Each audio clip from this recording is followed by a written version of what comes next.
Hello everyone. I'm here with Karl Priest and my name's Dave Flang, and we want to talk to you folks about the EUGENIE statement in the Science magazine. We'll put the reference down on the video when we finally upload it. So we want to look at this because it's a very powerful message to evolutionists not to debate. Now that's the main theme. Wouldn't you agree, Karl, that that's the main theme of the article? Yeah, absolutely not to debate, but also you could say not to think. They mainly don't want the public, especially students, even college level students, to think. In order to keep them from thinking, they don't want to put themselves out there where they have to debate because they look foolish every time they do it.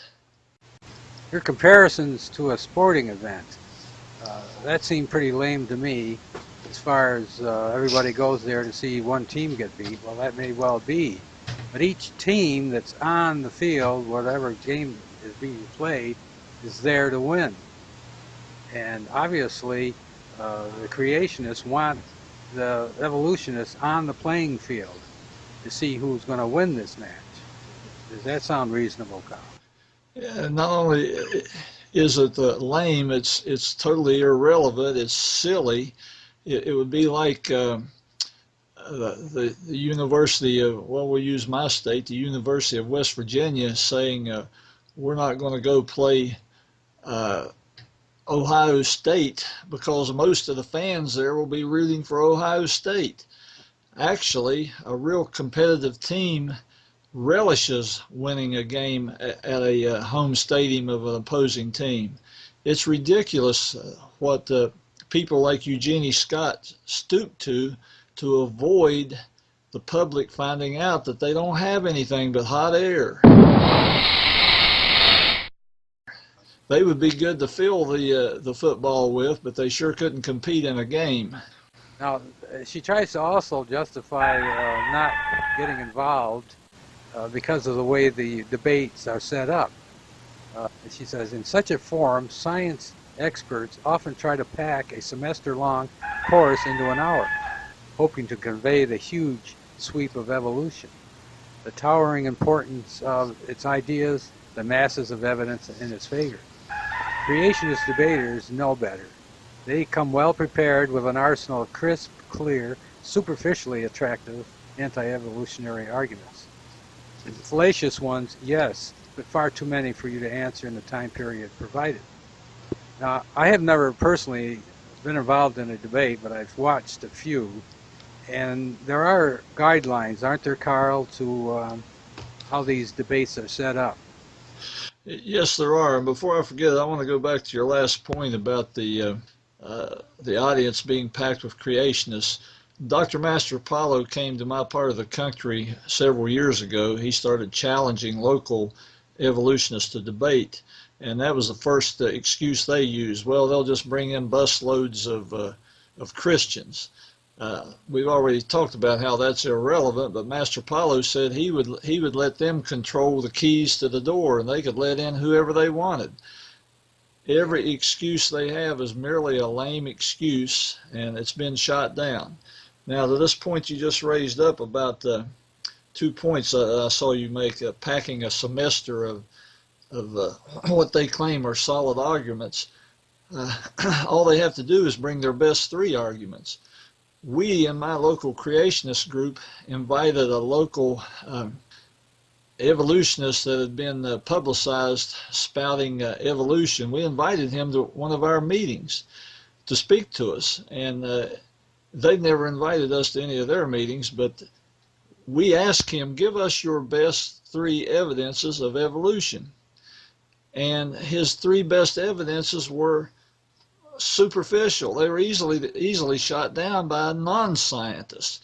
That's why evolutionists dread being in a level playing field, as you said, with rules, debating a real scientist. Oh yes, packing the audience with creationists. I don't know what that has to do with anything anyway, even if it were so, but my idea is a college campus would have the majority of students would be evolutionists, well brainwashed through their educational system at the high school and so on. Well, probably right down to the elementary. And so I believe the general thought is that there'll be mostly evolutionary students come who want to hear that their side is the victor. And I've heard of other instances where it was 2-on-2 and the evolutionist presented first. He didn't present. He merely attacked the two creationists that were waiting to speak. Now, when he was finished, the first creationist stood up and apologized to the audience for this evolutionist who didn't present anything. But at any rate, he went through his presentation, and then the second evolutionist did the same thing, and then finally the creationist. Now, the students that were there were greatly disappointed in this debate, and so I can understand why. But that argument that most of them are going to be creationists, I don't buy that. I think most of them are going to be evolutionists. I agree. We've already shot that down, but you raised another point that's good. They do you resort to personal attacks. We talked a moment ago about Scott's statement that creationists bring clear, crisp arguments that are superficial. Well, clear and crisp is correct. They don't have anything that's clear and crisp. Superficial, now that's another issue, and we could throw that right back in our face. If they're superficial, they should be easily rebutted. They can't be rebutted because they're actually real science. You can call them superficial, but I call them science.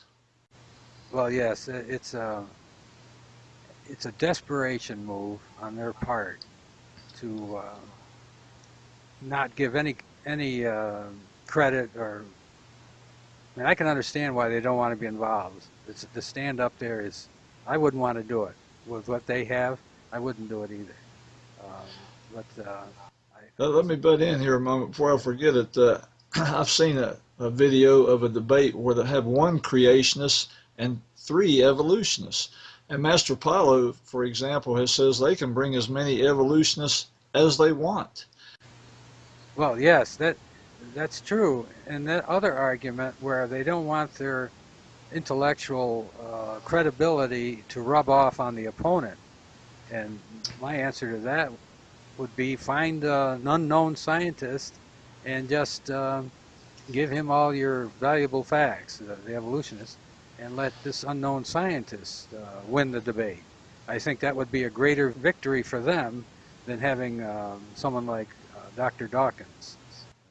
Yeah, I love that example, David. You did a good job when you thought of that.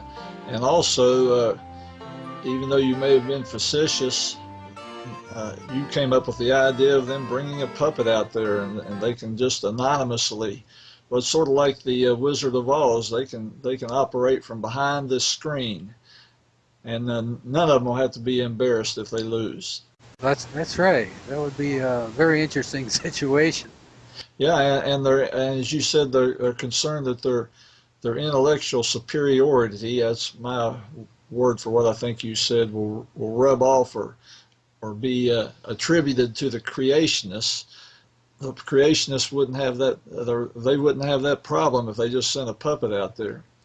It would just be facts, and their facts is what are fallacious, and where they fall down is on the issue of scientific facts.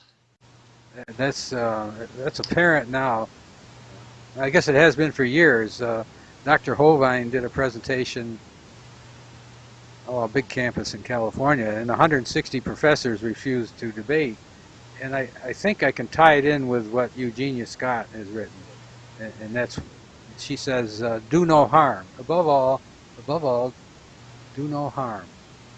And they don't mind harming the students with their lack of credibility, but they certainly are cowards in my estimation.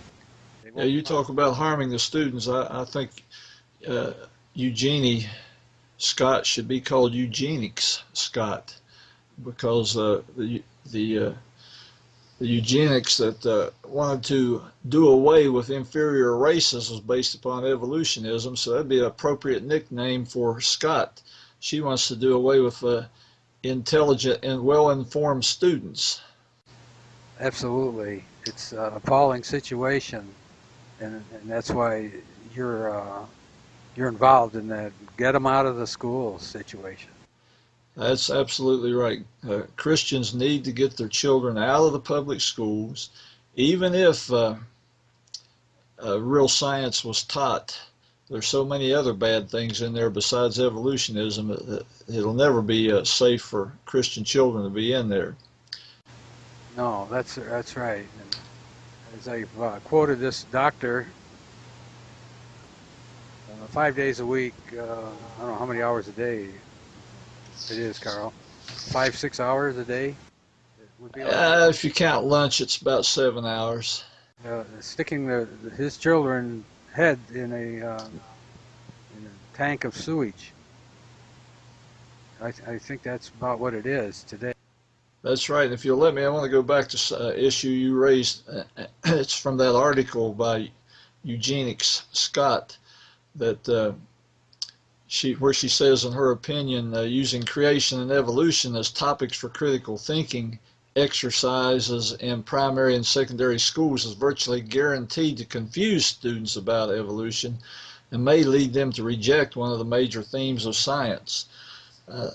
That, if you take it logically, is saying that the students are going to, she used the word confused, I'm going to say that the students will be informed about evolution, and they'll reject it based upon the facts. They may go through a little bit of confusion about why their teachers lied to them. That would be natural for students to feel confused about, but the bottom line is, if they get the truth will prevail. EUGENIE Scott says in this article also that most Americans have already made their choice to be religious. Now, she would deny that she is religious, but in my opinion, everybody's religious. So that's a statement that I can agree with, except that instead of most Americans, I say all Americans are religious, including the atheists. They have faith in their own egos. They worship themselves, and their viewpoint of God not existing is religious. But she says in this article, where she's talking to educators, in my opinion, he says, now you must choose what you prefer, a religious population that accepts evolution or a religious population that rejects it.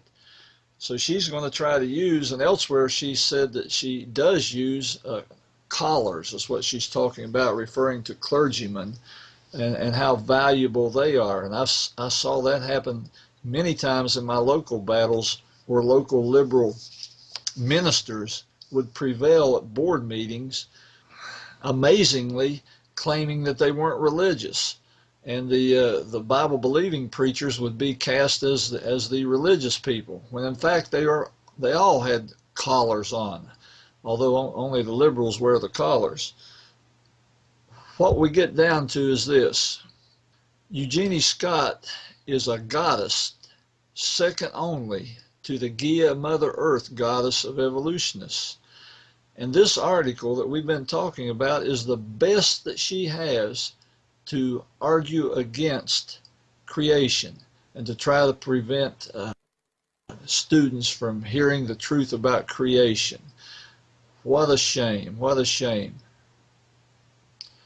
So EUGENIE Scott says in this article that she recommends that evolutionists avoid debates.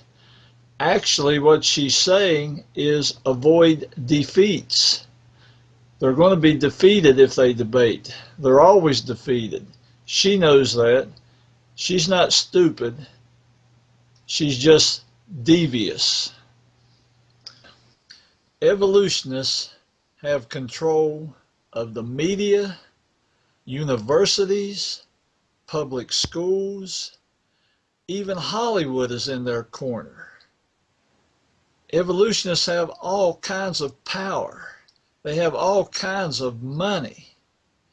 They could easily shut down us creationists by simply taking Dr. Master Paulo's challenge and defeat him.